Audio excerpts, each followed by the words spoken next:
Praise the Lord, ஹல்லேலூயா. கிறிஸ்துவுக்குள் பிரியமானவர்களே, இந்த அருமையான காலை வேளையிலும் தேவ சமூகத்துக்கு வந்தவங்கள் ஒவ்வொருவரையும் இயேசுவின் நேற்ற நாமத்தினாலே அன்பின் வாழ்த்துக்கள். இந்த நாளிலும் ரோமர் 8:39 அடியேன் வாசிக்கிறேன். உயர்வானாலும் தாழ்வானாலும் வேற எந்த சிருஷ்டியானாலும் நம்முடைய கர்த்தராகிய இயேசு கிறிஸ்துவின் உள்ள தேவனுடைய அன்பை விட்டு நம்மை பிரிக்காது என்று நிச்சயித்திருக்கிறேன். ஆமென், ஹல்லேலூயா. மிகவும் அருமையான வேத வசனம் பாருங்க. பவுல் விதமாய் தன்னை குறித்து சொல்லுகிறார். உயர்வோ தாழ்வோ எந்த சிருஷ்டியோ தேவனுடைய அன்பை விட்டு பிரிக்க மாட்டாது என்பதை நான் நிச்சயித்திருக்கிறேன் என்று விசுவாசத்தோடு அறிக்கையிடுகிறார். ஹல்லேலூயா. பாருங்க, எத்தனையோ பிள்ளைகளை நான் காண்கிறது உண்டு. பிரச்சனைகள் அதிகமாகும் போது தேவனை தேடாம, ஜெபிக்காம, உபவாசிக்காம, இந்த வேளையில ஆண்டவரே எனக்கே இதை கொடுத்தீங்கன்னு சொல்லிட்டு அப்படியே விட்டுவது உண்டு. ஒரு சிலரை நான் காண்பது உண்டு. பழைய அன்பு, பழைய உறவுகள், பழைய காரியங்கள் வரும்போது புதியதாக இருக்கிற ஒரு சூழ்நிலையில வாழ முடியாம பழைய அன்புக்கு திரும்பி போவது உண்டு. ஒரு சிலர் பாவத்தினால விட்டு வந்த பாவம், விட்டு வந்த தேவையில்லாத குடிப்பழக்கமாகட்டும், மற்ற காரியங்களாகட்டும், அது எல்லாத்தையும் வேணான்னு விட்டுட்டு வந்துட்டு மறுபடியும் ஒரு சூழ்நிலையில அது எடுத்துக்கொள்ளும் போது இயேசுவின் அன்பை மறுதலிப்பது உண்டு. இப்படியாய் அநேகர் ஒவ்வொரு இடங்களில நம்ம மறுதலிக்கிற ஒரு இடத்துல நிற்கிறோம். இந்த நாட்களில நம்ம விழாதபடிக்கு எச்சரிக்கையா இருப்போம். ஆமென், ஹல்லேலூயா. அன்பு பிள்ளைகளே, ஆனா பவுல் விதமாய் சொல்லுகிறார். இன்னும் அருமையான வார்த்தைகள் எல்லாம் சொல்றாரு. எப்படி தெரியுமா? நான் தொடர்ந்து வாசிக்கிறேன் பாருங்க. கிறிஸ்துவின் அன்பை விட்டு நம்மை பிரிப்பவன் யார்? உபத்திரமோ, வியாகுலமோ, துன்பமோ, பசியோ, நிர்வாணமோ, நாச மோசமோ, பட்டயமோ, இவைகள் எல்லாவற்றிலும் தம் அன்பு கூறுவர்களுக்கு முற்றிலும் ஜெயம் கொள்ளுகிறவர்களா இருக்கிறோமே. இது எல்லாத்திலையும் ஜெயம் கொள்ளுகிறவர் என்னோடு இருக்கிறார். நான் எல்லாவற்றும் ஜெயிப்பேன். உபத்திரம் வந்தாலும் சரி, வியாகுலம் அதாவது வியாதி வந்தாலும் சரி, என்ன துன்பம் வந்தாலும், திடீர்னு பிரச்சனைகள், கடன் பிரச்சனைகள், சூழ்நிலைகள் நமக்கு விரோதமாக எழுந்திருந்தாலும் சரி, இல்லைன்னா நிர்வாணமோ, பசியோ, என்ன சூழ்நிலை ஆனாலும் சரி, நாச மோசங்கள் என் வாழ்க்கையில நின்று என்னை கொன்று போட்டாலும் சரி, நான் கிறிஸ்துவின் அன்பை விட்டு நான் இந்த வேளையில பிரிக்காது என்பதை நான் நிச்சயித்திருக்கிறேன் என்று சொல்கிறார். அது மாத்திரம் இல்ல, இன்னும் உன்னதமான ஒரு வார்த்தையும் சேர்த்து சொல்லுகிறார். மரணமாகட்டும் ஜீவனாகட்டும். 38வது வசனத்தை வாசிக்கிறேன் பாருங்க. மரணமானாலும் ஜீவனானாலும், தேவ தூதர்களானாலும், அதிகாரங்களானாலும், வல்லமையானாலும், நிகழ்காரியங்களானாலும், வருங்காரியங்களானாலும், உயர்வோ தாழ்வோ எதுவுமே கிறிஸ்துவின் அன்பை விட்டு பிரிக்க முடியாது. ஆமென், ஹல்லேலூயா. இந்த மனநிலைமை நமக்கு தேவைப்படுகிறது. இந்த உணர்வோடு கூட நாம் காணப்பட வேண்டும். ஆமென். பாருங்க, யோவானை குறித்து நம் வேதாகமத்துல காரியத்தை பார்க்கிறோம். இயேசுவின் மார்பிலே சாய்ந்திருந்தார்.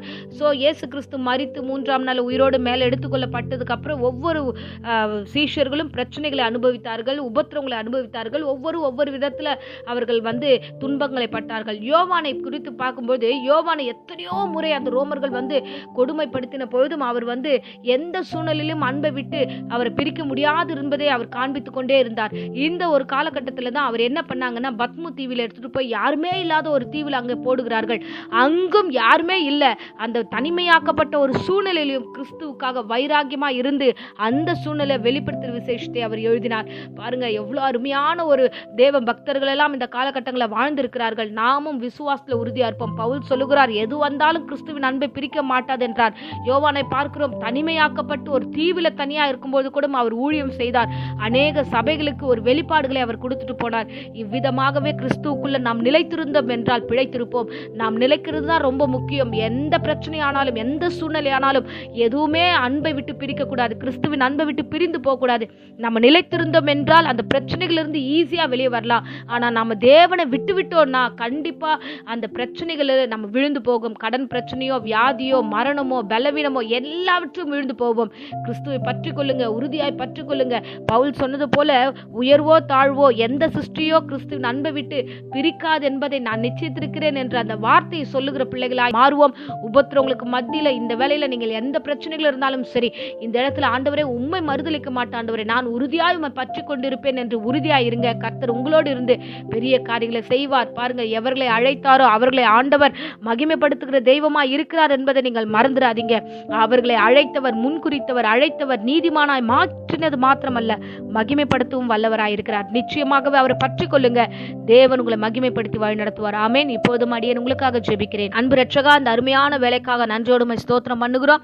ஆண்டவரே, இந்த வேளையிலும் கர்த்தாவே பவுல் நிச்சயித்து சொன்னது போல ஆண்டவரே, எங்களுடைய வாழ்க்கையிலும் ஆண்டவரே என்ன வந்தாலும் ஆண்டவரே, நாச மோசங்கள் வந்தாலும், பசியோ, பட்டினியோ, ஆண்டவரே துன்பமோ, ஆண்டவரே வியாதியோ, வியகுலமோ வந்தாலும் ஆண்டவரே கிறிஸ்துவின் அன்பை விட்டு பிரிக்காது என்பதை நாங்களும் நிச்சயித்திருக்கிறோம். ஆண்டவரே அப்பா, இந்த வேளையில இந்த பிரசங்கத்தை கேட்ட ஒவ்வொரு பிள்ளைகளையும் உறுதிப்படுத்துவீராக. எந்த சூழ்நிலைகளா இருந்தாலும், மனவேதனைகளா இருந்தாலும், வியாதிகளானாலும் ஆண்டவரே அவர்கள் தளராமல் உம்முடைய ஆண்டவரே ஆண்டவரே சமூகத்தில் காத்திருக்கிற பிள்ளைகளாய் வழிநடத்தும். இவர்களை விசேஷமாய் பலப்படுத்தும், பாதுகாத்துக்குள்ள. பிசாசானவன் பிரிவின் ஆவியை உண்டு பண்ணுகிறான். கிறிஸ்துவின் அன்பை விட்டு ஆண்டவரே ஏசப்பா உம்முடைய அன்பை விட்டு வெளியேற்றுவதற்காக அவன் முயற்சி பண்ணுகிறான். எல்லா விதத்திலையும் ஆண்டவரே இயேசுவின் நாமத்தில் அடியேன் சபித்து கட்டுகிறேன். உம் அன்பில பிள்ளைகளை இணைத்துக் கொள்ளும், ஆசீர்வதியும், வழிநடத்தும். எல்லா நாசமோசங்களுக்கு விலக்கி காத்துள்ளும், ஆசீர்வதியும். இயேசுவின் நாமத்திலே ஜெபித்து ஒப்பு கொடுக்கிறேன் ஜீவனுள்ள நல்ல பிதாவே. ஆமேன், ஆமேன். Praise the Lord. God bless you.